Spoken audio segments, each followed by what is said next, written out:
अस्सलाम वालेकुम बच्चों, कैसे हो आप लोग। उम्मीद है आप लोग खैरियत से होगे। आज हम हमारी 12वीं जमात की दरसी किताब के हिस्से नज़्म का पहला हिस्सा, पहली जो नज़्म है मेरी दुआ पढ़ेंगे, जिसके मुसन्निफ का नाम है सफ़ी औरंगाबादी।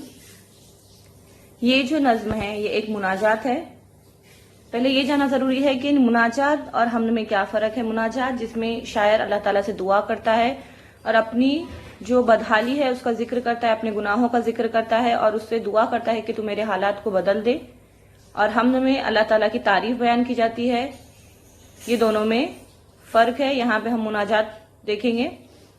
मुनाजात उर्दू नज़्म की एक मौज़ूई सिन्फ है। मुनाजात की मानी दुआ, अर्ज और इल्तिजा के होते हैं। वो नज़्म जिसमें शायर अपनी आजिज़ी, इनकिसारी और अजज़ के साथ खुदा की बुजुर्गी बयान करके बुराई और गुनाहों से नाजात की दुआ करता है, मुनाजात कहलाती है।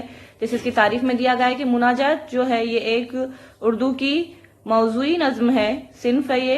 और इसमें जो है अल्लाह, जो शायर होता है वो अल्लाह से आजिज़ और इल्तिजा के साथ दुआ करता है कि तू उसकी बुजुर्गी का जिक्र बयान करता है, अपने गुनाहों का जिक्र करता है और उसे अपने गुनाहों से नजात की वो दुआ करता है और अपनी हाजात और ज़रूरियात उसके सामने रखता है कि अल्लाह तू मेरी ज़रूरियात को पूरा कर दे।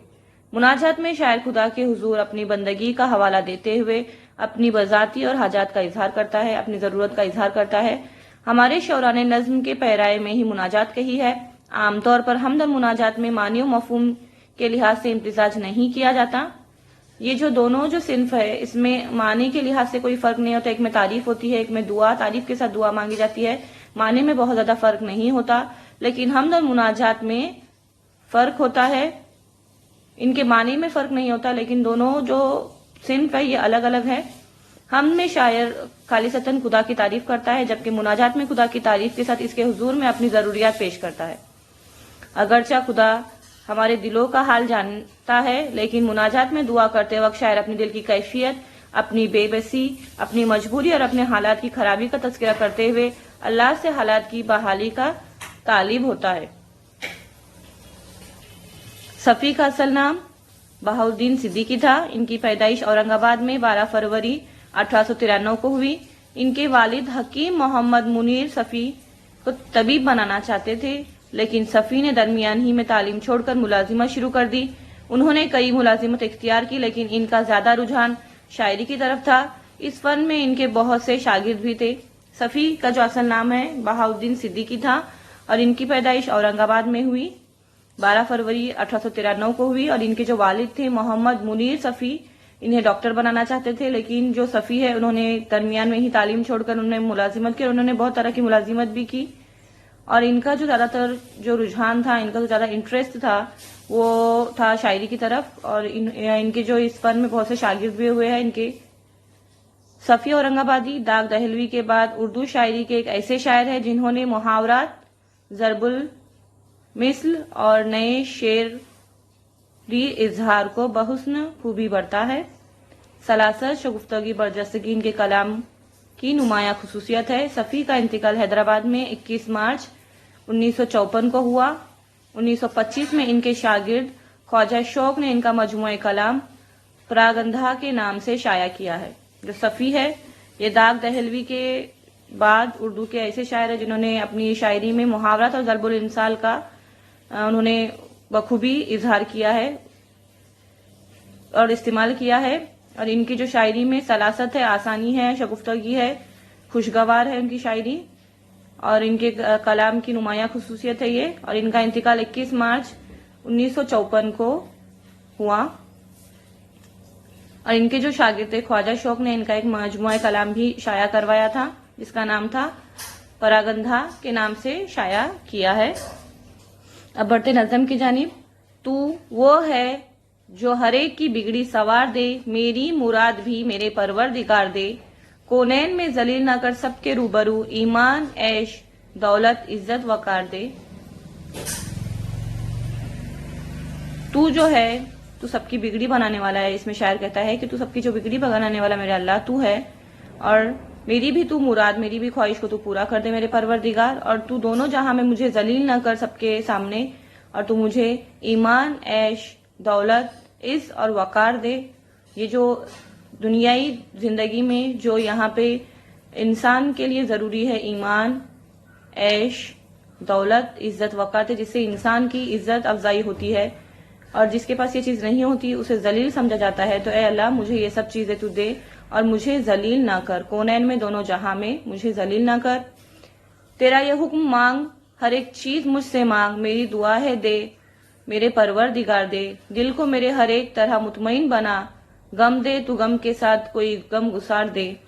اے اللہ تیرا حکم ہے کہ جو بھی چیز مانگنا ہے تو مجھ سے مانگ، تو کسی دوسرے کے سامنے اپنی حاجات ضروریات کا ذکر نہ کر. تو میری بھی مراد کو پوری کر، میری بھی دعا کو سن، مجھے بھی دے.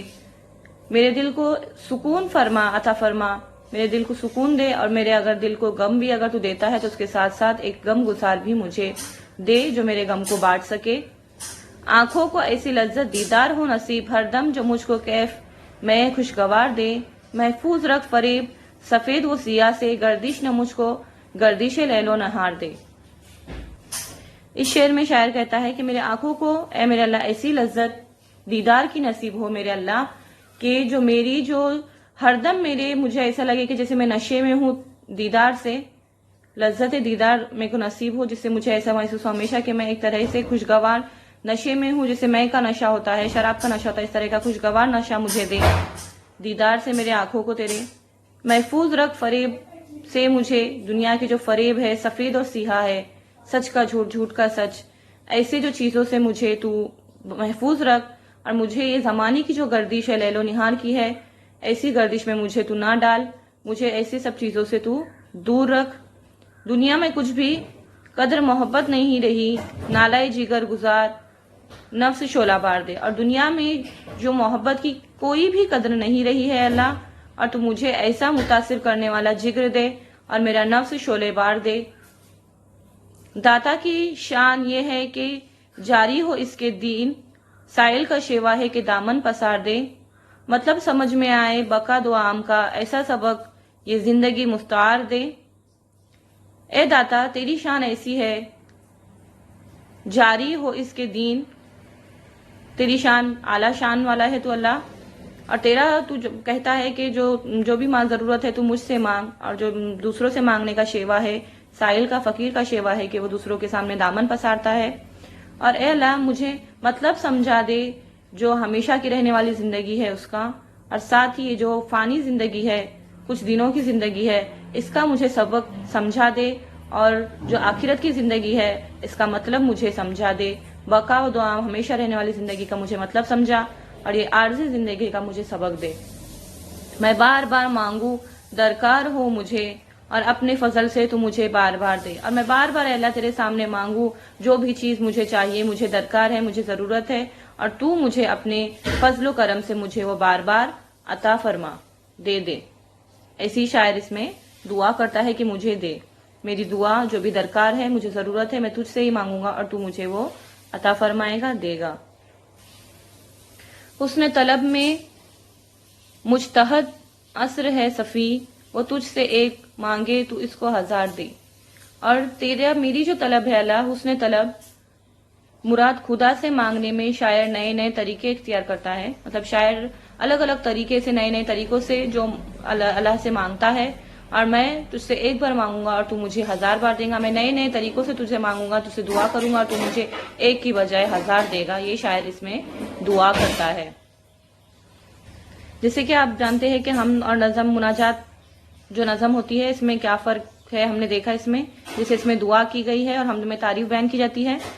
خاکے پر مبنی سرگرمیاں، یہ جو سرگرمیاں دی گئی ہے یہ آپ کو آپ کی اردو کی نوٹ بک میں لکھنا ہے، جس کے جوابات آپ کو یہاں پہ دیے گئے ہیں. مناجات کی مصروں کے حوالے سے خاکے میں موضوع، جملے، فقرے لکھیے. یہ بھی پورا مکمل کرنا ہے. یہ آپ کو یہاں پہ جوابات اس کے دیے گئے ہیں. یہ آپ کو تمام سرگرمیاں لکھنی ہیں اور یہ جوابات آپ کو بک میں بھی لکھنے ہیں.